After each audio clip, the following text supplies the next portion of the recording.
दरवाज़ा खोलने लगी पर वह नहीं खुला। शिव बाबा को मन ही मन बहुत याद किया और सोच लिया कि अब कदम आगे बढ़ा है तो पीछे नहीं हटाना है। रक्षक मेरी रक्षा करे। फिर मैंने दरवाजे खोलने की कोशिश की।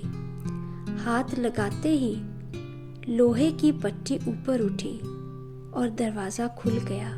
जैसे ही दरवाज़ा खुला तो देखती हूँ कि उसी वक्त चौकीदार दरवाजे के सामने से आगे चला जा रहा था।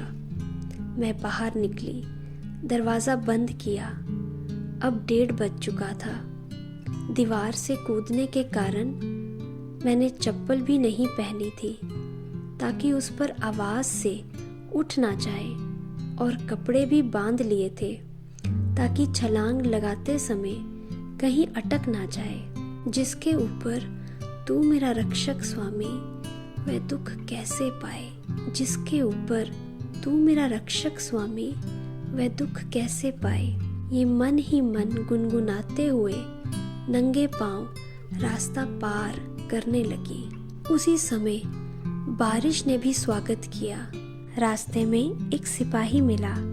जब उसने देखा कि एक स्त्री रात के अंधेरे में नंगे पांव वर्षा में जा रही है तो उसने पीछा किया कि आखिर जाती कहाँ है। रास्ते में और भी सिपाही मिले, वे भी उसके साथ हो मेरा पीछा करते गए। घर से 3 मील की दूरी पर बाजार था, वहाँ से गाड़ी मिलती थी। मैंने सोचा कि वहाँ से गाड़ी में बैठकर आश्रम में पहुँच जाऊंगी। इस प्रकार सोचती हुई चली जा रही थी। पुलिस वाले मिलकर 8 हो गए। उन्होंने मुझसे पूछा, कहाँ जा रही हो? मैंने कहा, सत्संग में जा रही हूँ। लेकिन फिर भी उन्होंने मेरा पीछा नहीं छोड़ा। वह कहने लगे, इस समय कौन से सत्संग में जाओगी? रास्ते में एक गाड़ी मिली। मैंने गाड़ी वाले को कहा कि 10 मील दूर सत्संग में ले चलो। पुलिस वालों ने सोचा होगा कि ये गाड़ी वाला और कहीं ना ले जाए, इसलिए कहा, अभी थाने में चलकर बैठो, सुबह होते ही चली जाना। नंगे पांव और रात के कपड़े देखकर उन्होंने सोचा कि शायद ये अच्छी नारी भी है या नहीं। उन्होंने मेरा पीछा नहीं छोड़ा। उस समय प्रभु को पुकारा, हे प्रभु अब रक्षा करो, हे प्रभु अब रक्षा करो, हे प्रभु अब रक्षा करो। भक्तों पर भीड़ पड़ी है, उसे आप ही तो संवारेंगे।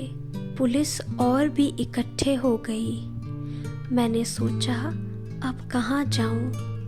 आश्रम तो 10 मील दूर था। दूसरे के घर से कूदी थी तो थोड़ी देर मन में हलचल भी मची। फिर मन से आवाज आई, जिसके ऊपर तू मेरा रक्षक स्वामी सो दुख कैसे पाए। मैंने सोचा कि क्यों ना लौकिक पीहर घर में अपनी लौकिक माँ के पास जाऊं। मैंने पुलिस वालों को कहा कि मुझे सत्संग में 4 बजे जाना था, लेकिन अगर अभी 2 बजे हैं तो मैं तब तक अपनी माँ के पास चली जाती हूँ। इलाके के सिपाही इकट्ठे होते होते अब तक 25 हो गए। रास्ता पार कर मैं 25 पुलिस वालों के साथ माता जी के दरवाजे पर पहुंची। दरवाज़ा बंद था, सब सो रहे थे। माता जी तीसरी मंजिल पर थी। मैंने दरवाज़ा खटखटाया, परंतु उन्हें नहीं सुनाई दिया। माता जी के घर के नज़दीक ही गंगा देवी मेरी लौकिक मामी जी का घर था।